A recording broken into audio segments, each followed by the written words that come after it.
great Friday.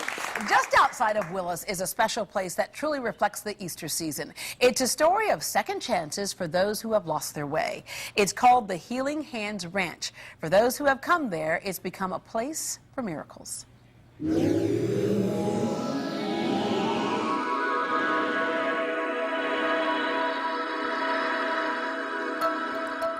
This has been a dream and a vision of me and the wife for years as we've been working with the homeless on the front lines, of having a place to be able to actually bring them, to give them the chance that they can come back into society. Society moves real fast, as we know, and once you fall off, somebody's got to slow it down to let you back on.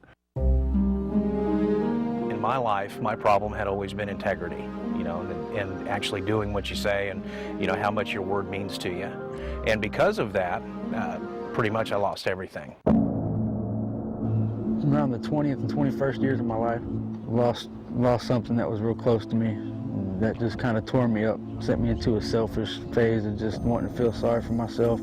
I just gave everything up, walked away from my life, and ever since then I was just running the streets, bouncing from friend to friend, using them up till I couldn't use them no more, and just not being a really good person. Had a bad drug addiction. I've been in and out of jail quite a few times. Could never get my life straight. The lowest point was taking stuff, you know, in my addiction, just taking stuff that didn't belong to me, and it just, it's the last time going to jail. Sitting there, not having my family in my life anymore, telling me they didn't want nothing to do with me, didn't ever want to hear from me ever again. That was my rock bottom. Prescription drugs was one of my downfalls. It wasn't actually functioning with taking that stuff. It was taking care of a brother for several years. After he passed away last year, it really got me. I was one of those guys where I would be coming home from work and the guys would be trying to wash my windows and I'd be the guy shooing them away. But when you're put in that position, then you find out what it's really about. You're fighting for right now when you're on the street. Where can I get clothes right now? Where can I, you know, get food right now? What areas are friendly to me? What areas are not friendly?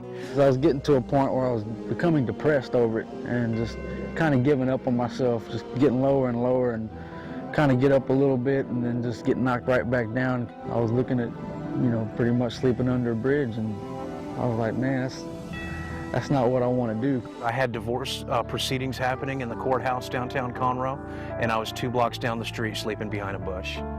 And I can remember crying, thinking, you know, how did this happen? While I was in jail, I was just crying out to the Lord to find me a place to go. And I didn't have nowhere to go when I got out, and 5 days later I wound up over here.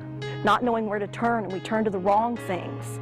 But that's what this place is about, is learning to turn to what really is going to matter and what's really going to fill those dark holes.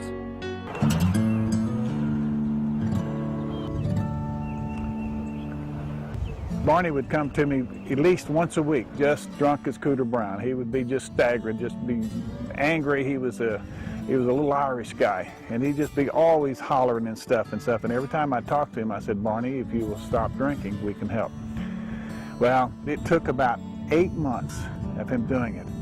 And then I didn't see him for a couple of weeks, and he came into my office very humbly one day, and with tears in his eyes, he says, I'm ready for that help. I used to go to a place called the House of Prayer every morning. I kept coming back, and I can remember sitting in there and fighting tears because I knew the Lord was tugging on my heart. And I met Stan there. I go out in the highways and byways and talk to men who need a second chance in life and offer them come to the ranch and get their life back together. When Stan approached me at first, I really didn't trust him. I didn't know. I was like, what's this guy?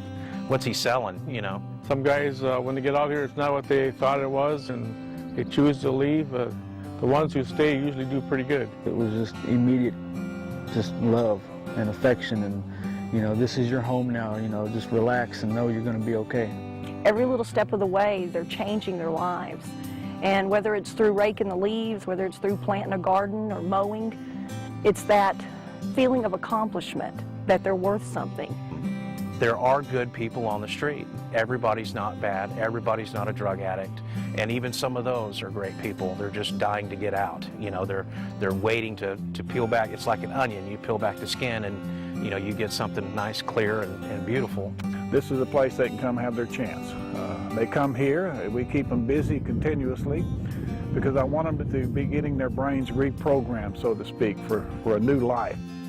They're getting healed from the inside out, not from the outside in. We tell our guys coming in, hey, if it was about a job or an apartment, we just write you a check and boom, you know, you're good. You're golden, right?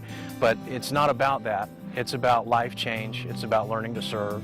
And it's about gaining purpose in our lives.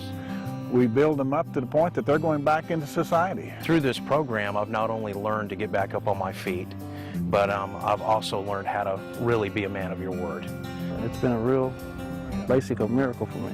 Opportunity to get a new life, this is it right here. It's just, here's your second chance, take it.